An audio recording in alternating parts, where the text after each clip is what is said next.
Nikki, we are back, son. You know what that music means. It's time for the first call. Welcome to Sunday night, my son and my friend, Nick. How are you? I'm good. Hanging in there. I mean, watching the Bears be the Bears. That's our Sunday. Marcus will be Marcus. The Bears will be the Bears. Yes. The Bears will be the Bears. Yes. Got some golfing this morning. It was great. Yeah, we rolled over in the Ryder Cup. Gave it European. Yeah, but it looked like they were going to make a comeback, but it looks like it's out of reach now. But yeah, just hanging in there. How was your weekend? I mean, you've been traveling around. You playing some hockey dad stuff. Yeah. Went all the way up to Grand Rapids with your brother. He's 15, his first year at high school hockey. He's on the JV team. For those who don't know, went 2-0-1. Couldn't find the back of the net though. We outshot every team by 2-1, like 30 shots on goal to 10, 12 shots on goal, and would lose 3-2. And our goalie's good. I mean, they just, they just didn't. We just didn't score, and other teams did. We lost to the semifinals, and that's how come I'm able to do last call with you tonight. We'll have Jamal on later, and of course, we'll have Ilia to clean it all up on this Sunday night. So do you have a new crew of hockey dads yet, or are you still feeling that out? Do you guys do like a get together, like a meet and greet kind of thing, like? Was this tournament like the first, hockey dad get together where you kind of figure out the pecking order, figure out which, who's the alpha in the group kind of thing? A little more subdued group here than in years past. So there are a lot of couples, and stuff like that. Puts a little damper on the shenanigans of the fathers. We don't find any late night strip club in Michigan if there's couples there too. So a little less drinking, no less shaving. No, look, I'm doing my best Nick Batista here. There you go. You could grow one out. It'll make you look a little younger, Yeah. Give you a little scrub. Yeah. All right. Very nice. So I guess then the middle school kids, all the dads were divorcees. Like, is that what it was? Pretty close enough, or about to be, like they weren't yet. That's right. They were the only ones there. They were about to be. Now that the kids are getting a little bit older, these are pretty established families. So they stay together. They stay together. Yes. Yes. Oh, you're gonna get me in a lot of trouble. Hey, let's talk markets for a quick second. I know we got 2 minutes or so before the market opens. There are a few things that are open. Bitcoin is one of them. Bitcoin is open. It's over 110,000, almost 111,000, 110,800. So a lot of chatter on Twitter about how 109,000 on Bitcoin was like held on by a thread. Like the support for Bitcoin 109,000 was held on by a thread, but we're well over that right now. The hodlers are there. The what are there? The hodlers. What are those? Oh, those are the people that hold Bitcoin. The hodlers. I haven't. I'm going to learn so much working with you because I don't learn anything from Tom anymore. I learned how to walk with a limp, which I'm starting to do, I think, a little bit myself. My back's starting to act up a little bit. No, me and you both. Oh yeah, no, I'm not as bad as you. Mine was just from standing in the cold rink for a weekend or so. It'll straighten out. I hope pretty soon. What are they called again? Say it one more time. Hodlers. Huh. Okay. It's hold, just spelled wrong. So it's like a Reddit meme. HODL. I would expect. So it's a hodler. This generation, of course. Yes. I actually should have been born in this generation because I can't spell. I would have just spelled it that way anyway, and then just pronounced it the way it was. All right, we got less than a minute before the market's open here. We're talking about even the S&Ps, the NASDAQ, the Russell, and the Dow. We'll see volatility too. We'll see bonds. Bonds were I mean, Well, they were 116 into the close on Friday, but they were in the 115 handle. I think the real story Friday was just the massive vol crush that we got into the end of the day. If you were watching volatility, it was bid at like 18 pretty much the whole session, even into the rally, and then they just smashed it into the close. Just your classic vol crush Friday, as we've yeah, been seeing. basically volatility basically flat on the week on Oh yeah. what I think you would consider, well, a bear poking its head out kind of week. You'd think volatility might stay bid. And even though bonds are they cut rates, bonds 116.05 right now, up 4 ticks. Rates are not going down, right? Short term notes quite a bit. Also, they're not going down. Notes are going Yeah. lower. Rates are going higher so far. Even the S&P's open pretty flat, up $1 or so. And now they're up 3. Nasdaq is up just about 10. Russell's basically unchanged, up about 60 cents, and the Dow's up 17. You don't know this, son, but we started doing Sunday night for COVID. Many years Yeah. ago, markets were moving around and tearing back and forth. The day we started Sunday night, we basically helped the U.S. economy overnight by putting a floor and a ceiling on the move at night time, which is about 7 handles now that we allow it. Yes. Yeah. We did that before we came on Sunday nights. You'd have 30, 50 point. That's true. China would open. We'd move 50 handles. I mean, Yeah. now absolutely nothing. We just hang. I know. Well, that's markets. You have the roller coaster rides. I'm sure we'll get back to that point in time. At some point in the future. Sure, We'll in the have very those near crazy future, sure. whippy markets. Yeah. Yeah. But yeah, no, it's nothing matters anymore. 6,700 on the dot. We'll chop here for the rest of the night and see what happens in the morning tomorrow. Yeah, 6,700 on the dot is right. Nasdaq 24/7 and change. You spoke about volatility just a moment ago. It is up 10 cents. That could just be trading on the offer of 1760, which it did. A small 12 volatility futures trading right now. So, this is this is This a is quiet opening to This is say. a quiet opening. The other thing that was interesting on Friday was the move in gold. You had gold hitting back to basically highs. There was a little bit of weakness in the middle of the session, but it was a buy everything except for Bitcoin, which was weak into the close Friday. It was a buy everything: silver, gold, equities, and just short vol. Those were the two huge moves on the close on Friday. Yeah, you're right. Gold just a skosh off its highs, trading just under 3,800 right now. Yes. Oil was making itself known again. Caught a couple of bids over the last four or 5 days last week, down around I don't know, percentage change here. Looks like about a little over 1%, down about 78 to 80 cents.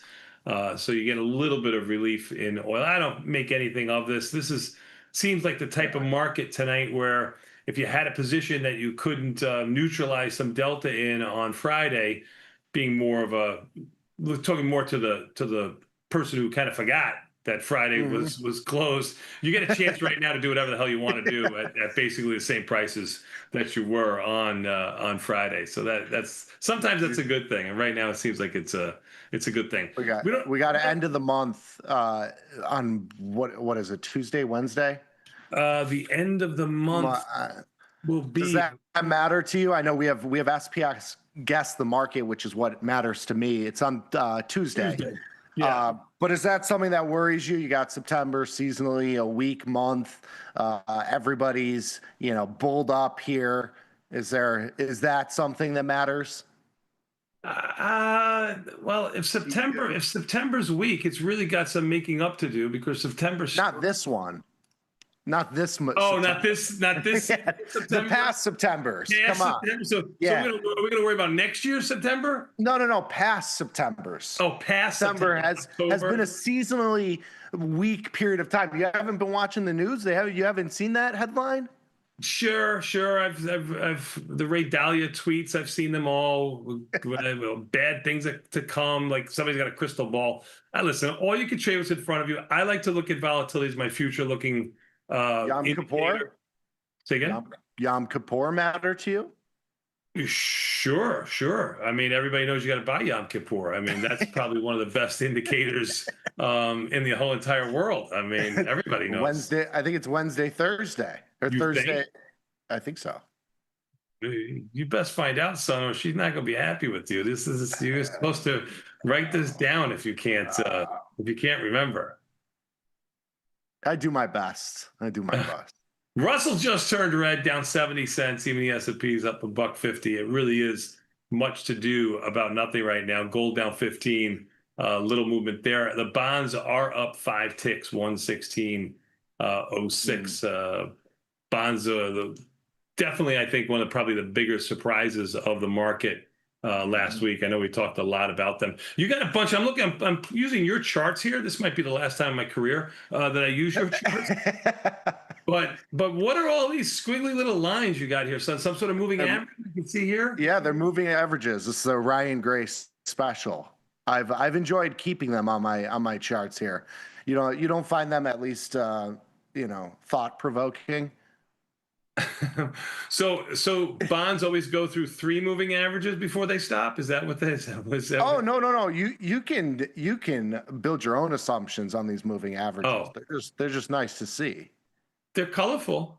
They're colorful. They're nice. Colorful. Maybe you'll show people how to do that on the chart someday, because I sure as hell don't know. So your problem is you don't know how to take them off. This is true. This is true. But I learned it. You just got to highlight them in the chart pack, and they go away. I did learn that. E-mini's unchanged. Now they only up 1. There you go. They should. You got a point. 2 points to play with. Yeah. Last week, I don't know if you know it or not, but the S&P was really only down. My friend Armand sent me a nice little note here, down around 1/3 of a percentage point. The NASDAQ was down about 1/2 percentage point. Russell was down a little bit more than that. So really kind of a small movement in the overall market itself. Mm-hmm. Big winners on the week: silver, oil. We talked about Bitcoin. Also had some decent upside action. Volatility basically flat. And the big news was the Fed. Apple had its earnings. Apple's the new IBM. Well, IBM has earnings coming up in the next couple of I know, weeks. but look at Apple and look at IBM. I mean, maybe IBM's the new Apple or Apple's the new IBM, but and Oracle. Those are the names that we've been talking about. The names that we haven't talked about in 5 years are now like in the limelight. It's pretty incredible. So us old people say about our clothes, everything old is new again. So that's true. They come back in style. This is what's happening. It's coming back in style for you guys. That's right. That's right. Come over to our playground. You'll like it. It's fun. It's good. It's good. Yes. All right, so before I get Jamal to come on here, do you have anything thought provocative for me so far? I know you made a couple of football bets. That's about it. What's your lock of the week? Well, I already had my locks. My locks were in the morning session. My 3 top confidence picks for the FinTwit pick'em pool that I'm in, which I am leading in first place right now. So I had we are leading. Oh, is it a we? Yeah, I mean, all right. I buy, you fly kind of thing. So I don't know about that. I don't know. We might have to work out a deal. But in these afternoon games, I've got the Colts plus 3.5. I don't know how that one's looking right now. And my other game was Packers minus 6.5. But these are my bottom 2 picks. These two I don't really worry about. Yeah, it's third quarter. Colts are down by 3, 13-10. Oh, there we go. 3.5. Give me the hook, baby. Rams are on top. All right, let's bring somebody else who likes to be on top. That's right, my man Jamal. Jamal, what's up? Top of the hour? No, 5:09. How are you, Jamal? You guys got room for one more? How you doing? What's going on? Of course. What's happening? Right in. Hey, move over, Nick. Move over a little bit. Move over. There we go. How are you, Jamal? I am good. I am definitely on top of the market. I'm aware of everything that's going on. It's great. Great weekend so far. Just came from my kid's game earlier. I know you had games this weekend. My kid had a football game. I lie to you not, guys. He was getting double and triple teamed today. Now, of course, What's he play? What's his he's position? defensive end. He's playing both sides of the ball. He's a striper. He's playing defensive Nice. end. He's also playing offensive guard. But you know, he Nice. loves the defensive end thing, right? You get to hit people. What's better than that? Yeah, that's the He best. was getting double and You can triple hit people teamed as a today. guard too. I'd like to see that kid on a little pull. Yeah. No, I know, right? You know what's funny? I haven't said this to the coach yet, but I'm like, you guys should probably pull him on. He's kind of fast. You gotta pull him. You gotta pull him. Pulling guard. That's the meat of the offense right there. Reminds me of myself back in the day, but we'll talk about that on another Sunday. I don't want to take up time. But yeah, that's been the weekend so far. How you guys doing? Good. You gotta tell him to throw out that hand in the direction he's going. That's what it is. Throw out the hand. That's what it is. guard? That's what it is. You gotta throw out the hand in the direction you're going. Gets the whole body. Get the momentum going. I'll let him know. All Nice. about the momentum. Yeah, he was double and triple team today, man, playing defensive end. It was a trip. I mean, I keep telling he gets frustrated in those situations. And I tell him, like, look, it's a sign of respect, son. Like, what do you want me to tell you? Well, you can have Nick teach him how to get past that double and triple team. Nick played a little end back in the day too. So Okay, all right. Yeah. Teach the family is going to enhance your life, Jamal. I already know. I was already thoroughly enhanced and entertained a bit ago. I mean, I would like to know more about the new crew of hockey dads, but I don't want to get you in trouble at the same time. I'm just curious. I'm curious. You know what I'm really curious about? The picture that went so viral this weekend on Twitter with what? Yeah, wait, that was real, right? I thought they were just AI. I thought it was AI put in the back seat or something. I mean, how do you got three in a row like that? I thought it was AI too. He got a hat trick. Yeah. Good for him. Good for him. I like it. Amazing. He went in for the score. It was AI. He did it and he sent it to me. I go, you're in trouble now. That's so good. If you don't know what we're talking awesome. about, it's on my Twitter feed. Check it out. My son had a hat trick. You'll see it you'll know what I'm talking about when you see it. Yeah. That's good. He would faint. Okay. He would faint, or he would go out and buy something like soda for everybody. Like he would need something to do. That was good. I mean, that was really good. Like I believe that. I thought it was real. Oh, that's good. That is so good. Don't I wish? Wow. Anyway, Jamal, give us some words of wisdom here before I bring in my man Ilia, who I know is going to ruin everything by talking shop for 10 minutes. But what do you got for me, Jamal? I mean, look, right now, I'm glad that we're barely moving. You're right. I mean, I know the show initially began at a time where markets were very volatile, particularly overnight, and that's a tell. I mean, that we've seen in other volatile times, 2008. For me, obviously, it's huge because it was 2 years into my career, and that was when I first started noticing and looking at markets overnight. Markets are kind of quiet now, and while that's kind of boring, I mean, that's kind of good. Well, it's definitely good for me because I got a lot of strangles on right now. I got easily like 8 to 10 strangles in a lot of different names. You mentioned a couple of those names. Oracle is one of them. Can you get slammed by a strangle? Sure, but I feel like Oracle is a big enough name and has enough volume where it's not going to drop 30%, and that's the biggest thing that would hurt me, right? So I feel volatility has been on a tear too to the upside. It was in the 70s, the IV rank. It's back down into the 57s right now, but it's been high and it has remained high. And that's a good point because I think we touched on this on Friday, right? And This Week in Stocks, we talked about the percentage of top 100 names that have high skew. And right now that's around 10 to 12%. Historically, that's about 3%. You mentioned Oracle. That's definitely one of them. There's plenty of those type of names. And I think people got to understand how volatility works sometimes. We all expect volatility to just go ape when markets drop or names drop, but it can go ape. Volatility can go when things go up in a very strong way, and I think that's what we've seen a lot from a lot of these names. So what you would expect is reverse, and that's what's happened. Like the Oracles of the world, the Oklos of the world, volatility's actually come in as those names have dropped, and so that's one of the reasons why I like strangles in those for right now. But this week I might have to clean some of them up.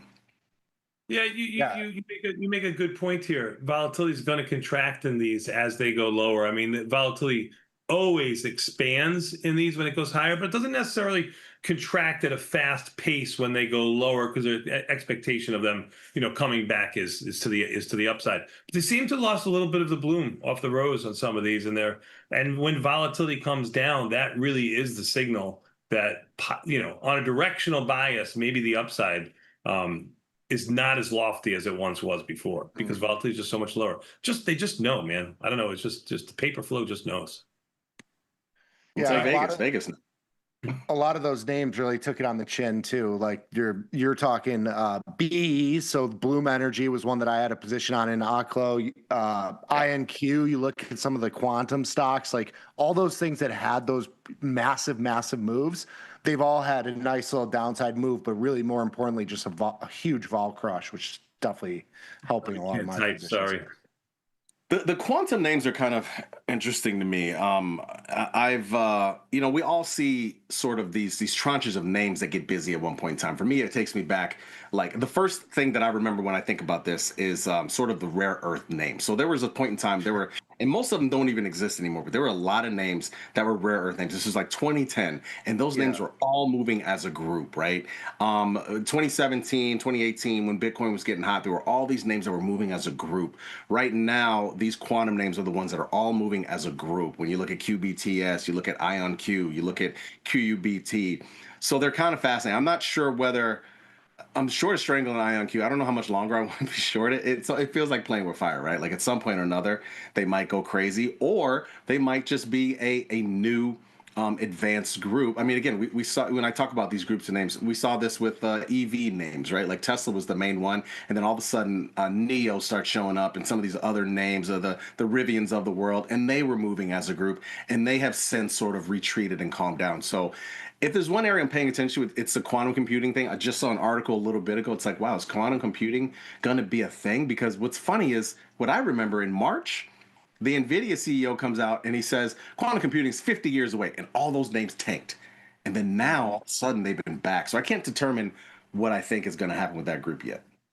Yeah, and NVIDIA caught a bid, but more important, Tesla caught a bid too. You threw that name out there too. Yeah. Tesla's got a big name. And I think all of their EV credits end, I think, the end of the month, I think. Yeah, you're right.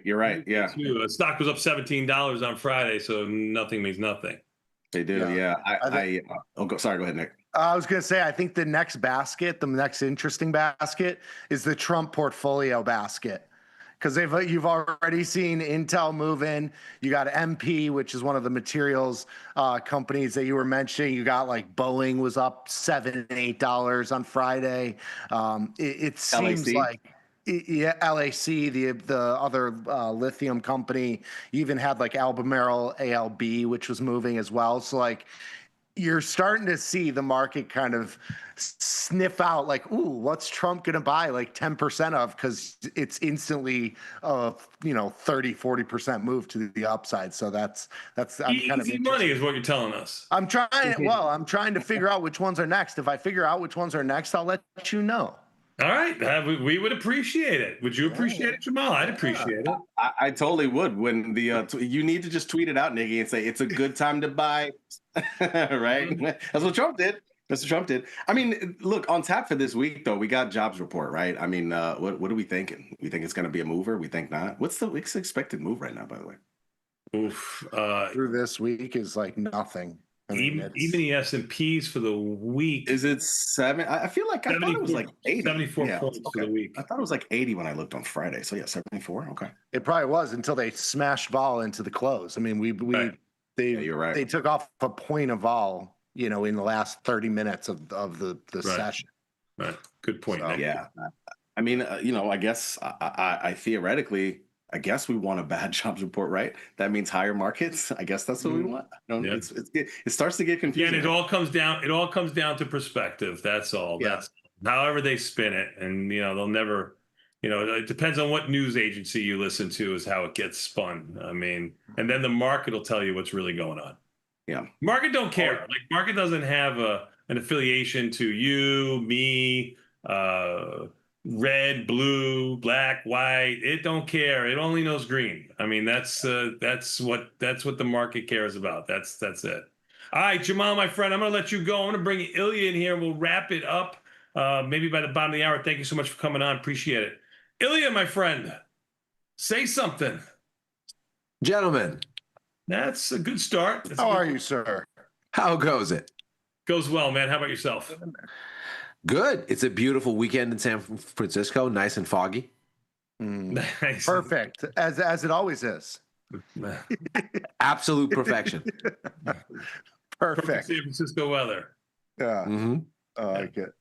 It was good to see you out in San Francisco, by the way, and great for everybody that came out. So thank you so much who came out to see the show. It was really That was a nice. great show, and I love that venue. I've seen a lot of shows in that venue. That was great. Yeah, it was great. It was really very, very cool, and it was good to see you there. I know Mr. Tim Knight came out. It was Yeah. like star-studded with you guys out there. We're gonna have to Damn. bring you on the road with us all the time. Let's go. Where was my Hey, so invite? what do you here? You're my macro guy. Give me why are the bonds going lower? So what we saw last week, right? You wouldn't think the Fed is out here starting a rate cut cycle, right? Because you look last week and okay, stocks were not down by a lot, but they were a little soggy-ish. Yields were up, dollar was up. Gold is kind of weird in the sense that it doesn't seem to care about any of this, it's just going higher. But a lot of your usual suspects, yields up, dollar up, stocks didn't like it, doesn't feel like the markets walked away from the Fed with a dovish feeling. Feels like they walked away from the Fed with not that. And when you look, I think, at the forecasts, you see it. And when you look at the Fed funds futures, they're moving back. They're shaving away rate cuts. And so I think when the Fed came out and basically said, we expect more growth, lower unemployment, higher inflation over the next 2-3 years, but here's a cut because, oh, our risks are changing balance, it didn't kind of validate what the markets wanted, which was a lot of rate cuts soon. And so it's kind of soggy because I think the markets got themselves out to thinking, oh, we're going to get like 3 cuts next year and this year too, and easing. And the Fed was like, you maybe get 1 cut next year. And that's it. Now So- I'm going to the Fed Watch tool. So this is where it gets interesting. The markets are way ahead of the Fed on this. If you look at the Fed Watch tool, exactly, the Fed funds futures, they've got at least 2 cuts for next year and something like 50-50 on a third. The Fed is telling them 1. And so the friction is where the bonds are moving, the dollar is moving, because the markets, I think, found themselves out on a limb after the Fed. And so we've gone now from having 140 basis points before the cut to now about 90. Discount from that the quarter percent that already got taken off, and the markets and the Fed are apart by at least 1 cut or 2 cuts. And so they seem to be readjusting. Although I've started to buy the bonds here a little bit. I think maybe at the long end, it's almost over. Well, they've gone through just about 3 or 4 of moving averages that Nick has here. So, I mean, they must be. I mean, You see, they stay on the chart. You have to embrace the fun of it. I get it. I'm a simpleton when it comes the to technical analysis. I got to be able to just take a crayon and move it horizontally across the screen and go, that seems to be like That's something. the spot. Yeah. All right, so the euro had a week. Yes. WEEK, week. No, WEAK, WEEK. Both of those things it had. Yes, both those things. Going through all 4 of Nick's moving averages that he has up here. That's so right. Dollars going higher, bonds are going lower. Is that typical? Well, so yes, because ostensibly what you have here is the dollar catching an appeal from higher yields. If yields are going higher, then the dollar pays to hold relative to other currencies. Its yield differential increases.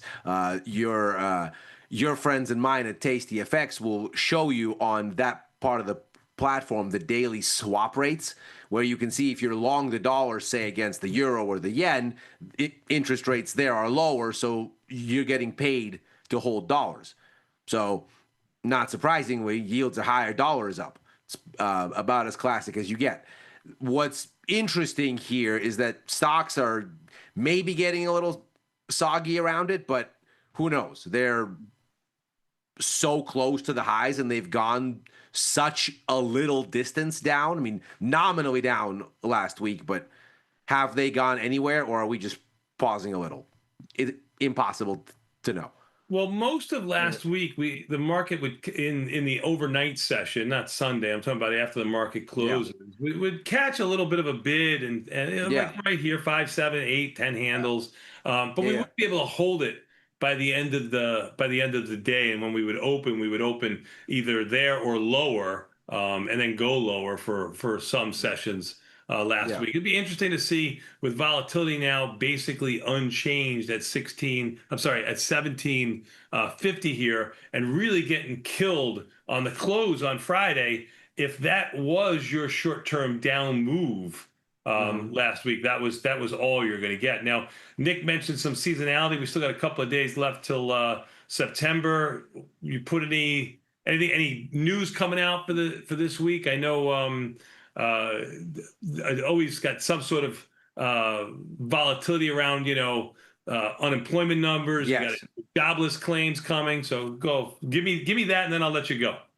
So this is really going to be what it's all about. It's going to be about Friday's jobs report. There's a little bit out in front, so there's some ISM data that's going to set the stage on Wednesday. But really, the story is about that jobs report, and basically the extent to which the markets are going to say, well, this thing gives the Fed cover to do what they did, or not. Because whatever is happening in the sort of shifting of the odds after the Fed meeting, the markets seem to not like it. They're not panicked about it, but they don't seem to have received the message that the dovishness is coming. Everybody's going to get cheap money, la-di-da. They're kind of uneasy after whatever that was. And you can see it in the dollar. You can see it in the yields. So whatever this is, the jobs report is obviously a huge thing because the Fed sold this cut on the labor market is getting soft and we don't like it.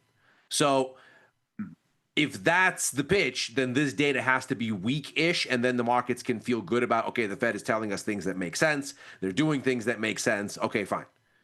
So if that's what's going on, then I think the market generally likes it. It'll be interesting to see if it gets soggy going into the number and sort of how annoyed they feel with the event risk approaching.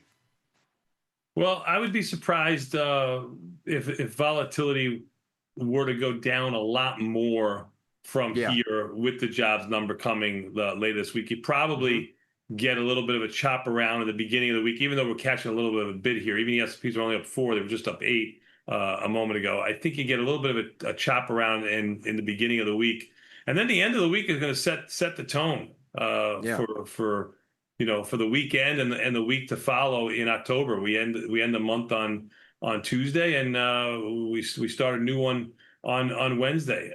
I think volatility is the key, and I think bonds are the key. I think you can buy bonds, like you said there too.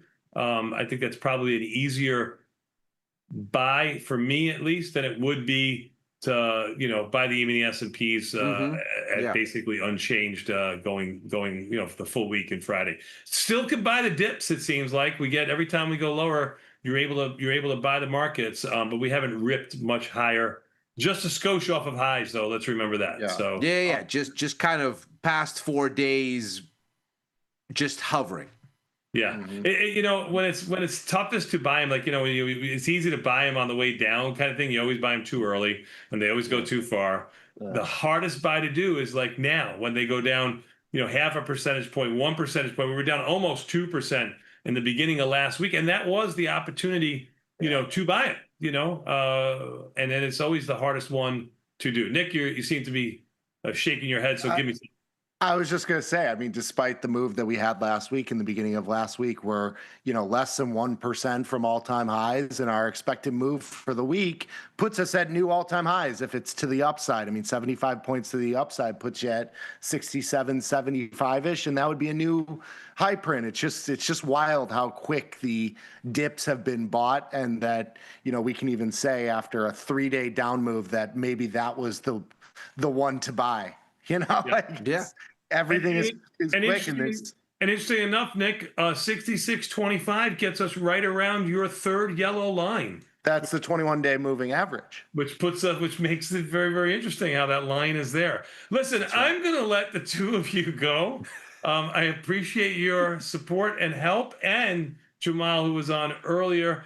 Even the S&P's quite quiet here, up 4. NASDAQ quiet, up 20. Russell basically unchanged. The Dow quiet at 21. Volatility completely unchanged, although you do have more than 12 contracts trading now. You have 283 contracts trading in the last half hour or so. Bonds are up 5 ticks. You can see here, Nick has the 5-day change. Volatility has been upticking in a lot of these futures. Son, I'm going to let you go. Ilia, I'm going to let you go. Go Bears? Go Bears. Like Chicago Bears. Yeah, Chicago Bears. And maybe the market bears too. We'll take Maybe some the market bear love too, so we can get some volatility back. Fair We'll enough. take it here on the market bear side. Peace, gentlemen. See you tomorrow morning.